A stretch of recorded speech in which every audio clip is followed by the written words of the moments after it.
Right, so something a little bit different. I'm gonna pick a couple of odd positions. I was trying to think, okay, what can we do that's a little bit different, but situations that we often get into. Maybe not some of the younger gang, because you guys are so explosive and you move out, but as part of the older group, we get into two specific positions that we're gonna kind of link, and I'll give you a couple of options. One of them is called running man, and the other one's called turtle. Okay, so what's running man? Believe me, as soon as I go there, you're gonna be like, oh yeah, I'm there. Okay, so side control. Okay, a lot of times when we get in this position and the person pushes their arm over, we get over here, right? This is a form of the running man, but it's not quite a running man. So whether the person forces you there by grabbing your arm and pushing you over because they want to expose your back, or as an older person, you're just getting squashed to death and you want some sort of relief, you have an option to go to running man. And what is running man? You get over here, but here's one of the key things, a couple of key principles. You need to bring the top foot over so that if there's a picture coming from the top, it looks like you're running, okay? This is extremely key from a defensive perspective. Remember, this is a defensive position. There's very few things. It's very hard to submit in here. There's a couple of things that we can do to turn it into attack. There's a couple ways we can turn into a sweep, but if you're fighting someone way better than you, bigger than you, you will end up in this position, but I'll give you a few tricks to be careful of and to watch for. The number one thing you need to protect is your neck. Okay, as soon as he starts to go for a choke or gig it, look how I brought right away, I brought this elbow in so I can make a little bit of space and kind of block him off, and I'm protecting my arm and my neck. So number one is my neck. The number two thing I want to protect is this top arm, because this is the arm that he could start setting up for an arm bar, or yeah, he could start just controlling it. So there's a few things you got to realize.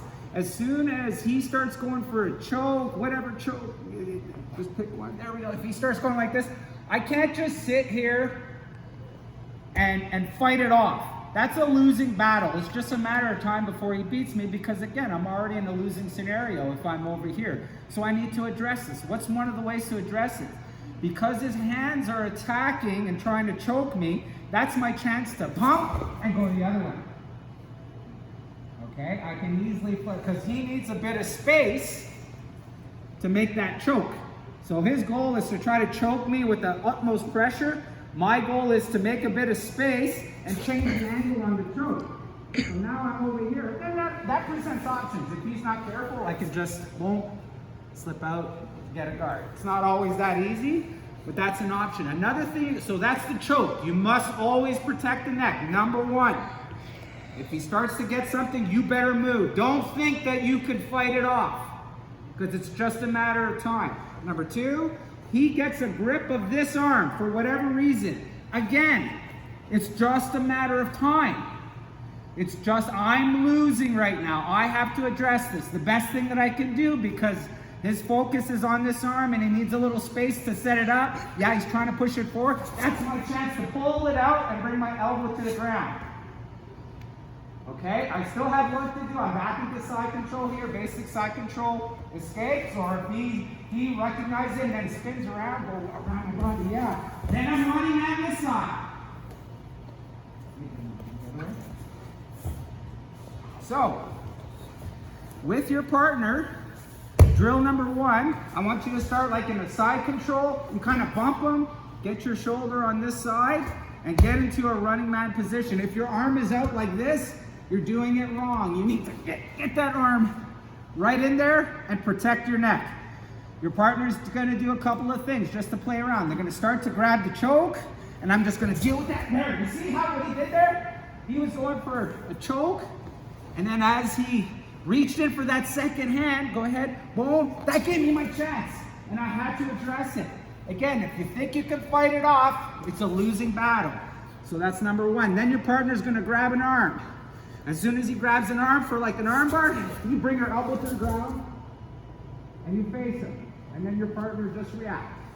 Okay, two very basic reactions that you have to drill if it's not natural already. So go back, go with your partner, attack a choke, and attack grabbing the arm, and you guys react to it, okay? 1, 2, 3.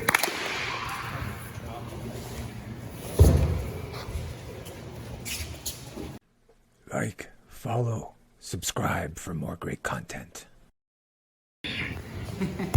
So again, if your foot gets lazy and comes to the other side of your leg here, what you're actually opening up, because you're probably wondering why, is he can bring his knee over and he can set up the mount a lot easier. Boom.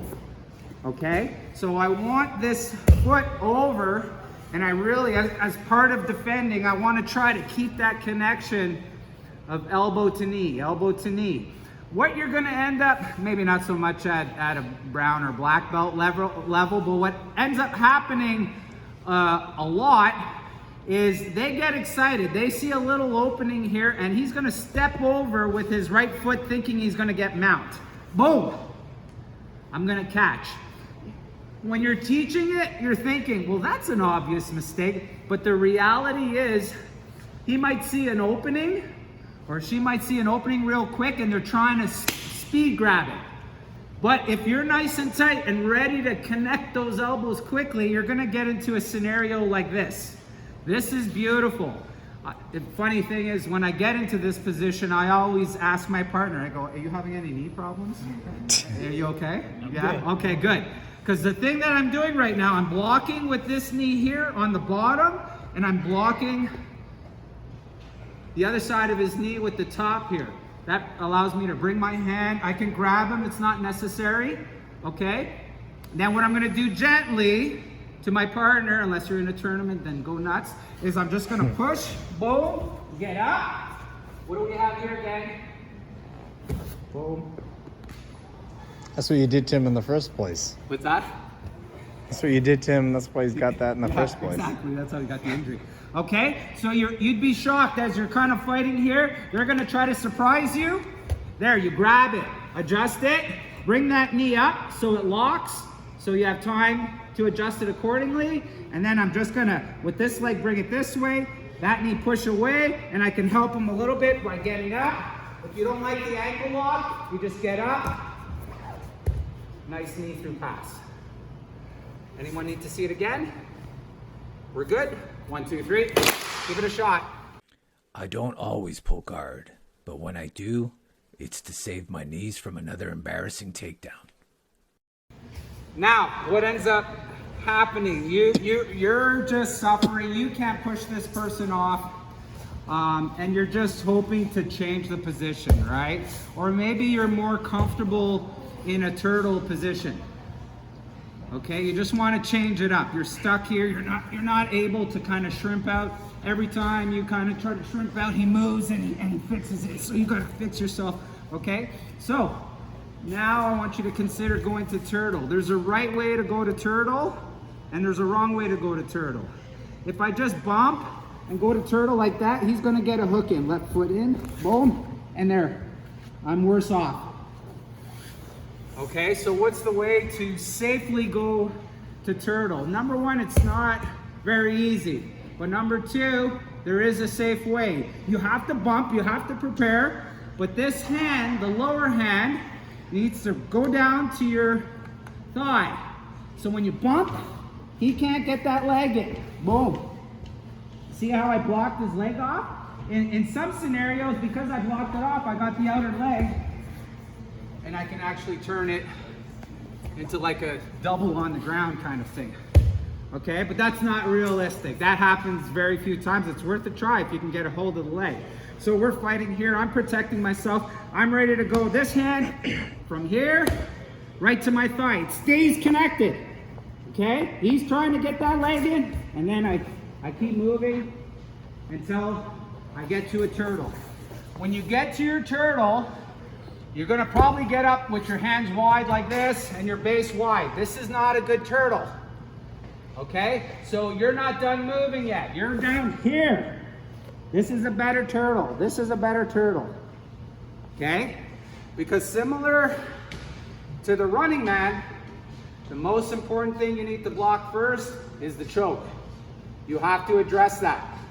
Okay? If you get up to turtle, boom, here, you block, but he ends up getting a nice grip. Well, you can't just sit and turtle. Guess what you're doing, gang? You're going back to running man the other side. And in this case, I had my knee in, so forget the running man. I'll go straight to getting my guard back. So always be aware if he's got a grip on the collar. Don't sit and fight those grips. So one more time. Here we go. Push him off. And here, fix my turtle, address. That time I caught his hand, I pushed it away, and I'm moving. I'm moving. Okay, I'm not just gonna sit there. People are gonna get mad at this, but I'm not like a judoka and wait for the referee to stand you up, right? We gotta keep fighting, so I gotta move away till I'm in a safer spot, while always protecting your neck, and get to turtle. So, give it a shot. Running man to turtle. 1, 2, 3.